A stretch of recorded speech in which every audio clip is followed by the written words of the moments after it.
talking to Jamie Rubin, who we also interviewed on Leading a while back, who's a very good friend of mine. I've talked to him a lot over the recent times, and he's always been saying to me, you guys don't get just how big this woke thing is. You think you've got it big, but you haven't got it nearly as big as it's happening in our country at the moment. Listen to this absolutely hilarious video of Alastair Campbell and Rory Stewart on their Rest is Politics podcast. Why is it so funny? Because it just shows how blind Alastair Campbell has been for all these years about the fact that women don't want biological men in their changing rooms. He's just waking up to the fact that the woke stuff matters to people, and maybe a few people voted for Donald Trump because they care about women's safety. He's only just woken up to the idea that women's safety in changing rooms matters. Listen to this. He is so behind the times. So when we talk about them putting, as Peter Hyman did, about $25 million in advertising on trans, Trump talking about kids going in for as boys in the morning and coming back as girls in the afternoon, the dressing room stuff, all that. I think we are...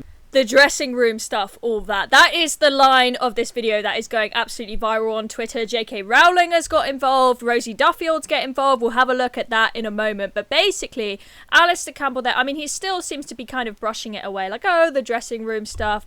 Kids going in as boys to their classroom and leaving as girls. We are talking about kids literally being mutilated and often given medications that irreversibly change their bodies. How scarring and traumatizing is that? And we're talking about cases where women have been sexually abused as a consequence of men being allowed in places like bathrooms and changing rooms where there are no CCTV cameras. It is not just the dressing room stuff that, he's talking about it like this stuff doesn't really matter.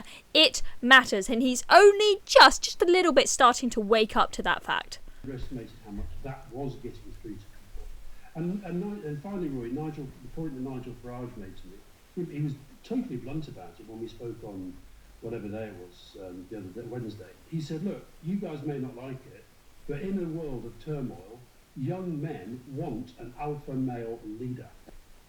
Oh, what a surprise! In 2024, when men are constantly criticised for toxic masculinity, they want an alpha male leader. What a surprise! Okay, let's have a look at some of the backlash that this video has caused on Twitter. So Rosie Duffield MP has got involved. Thank goodness some men have now explained this all to Alastair and Rory. If only us daft ladies could have stopped shopping, painting our nails and eating cake long enough to have done a bit of feminist activism, writing speeches in Parliament and explained it all before. That is just completely taking the piss out of Alastair Campbell for being completely blind to the fact that the dressing room stuff actually matters for all of these years. I mean, it's just, this is just one video of multiple of Alastair Campbell being completely up in arms about Trump winning, being like, I don't understand it. How could anybody vote for the scary orange man? This is a very important reason why they voted for him. The dressing room stuff, which he is playing down a lot. It is very serious stuff that matters to Americans, and it should matter to all of us. And then someone beautifully brought this old article up in the comments. So this is an article from back in 2020. Female prison officers were raped by inmates claiming to be trans, Rory Stewart reveals. Rory Stewart said that while he served in government, there were, quote, situations of male prisoners self-identifying as females then raping staff in prison.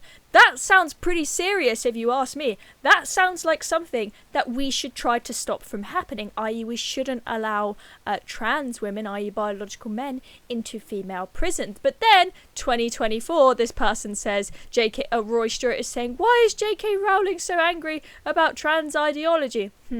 What a hypocrite, what a hypocrite. And then, of course, speaking of J.K. Rowling, she has, of course, got involved. So this video I've shown you that has gone viral, this is what was said with it. They said, if you want to know why the left is such a mess, here's Alastair Campbell admitting he didn't take seriously the dressing room stuff. Imagine thinking that women's safety and children being medically experimented on didn't actually matter. And J.K. Rowling has retweeted this and said, all it took was some men to explain to Alastair what women have been telling him for years. And that is such a good point. Alastair Campbell, he had to pick up the phone and call people like Nigel Farage to try and figure out why Trump won and why any of this stuff about trans and kids matters to voters.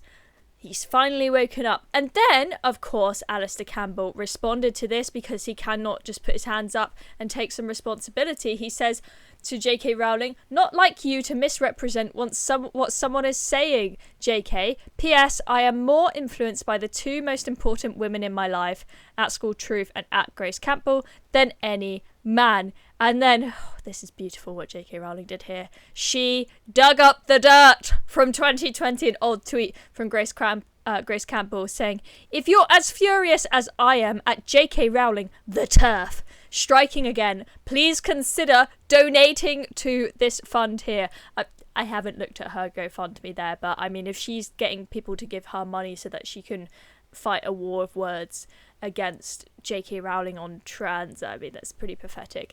And yeah, so J.K. Rowling shares that and says, "Oh, I believe you. I believe that you get your influence from women like Grace Campbell."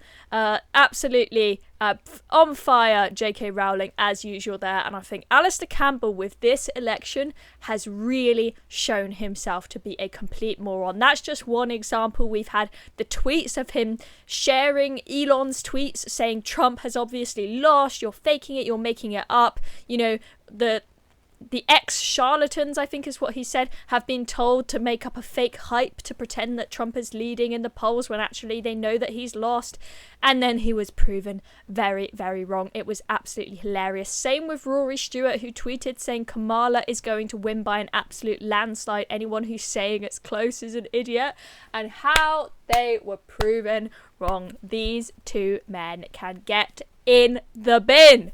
I'm Chloe Dobbs. Thank you for watching this video. Make sure you subscribe to the Reason channel, press the notification bell so you don't miss out on any of our videos, and I'll see you all in the next one. Thank you very much.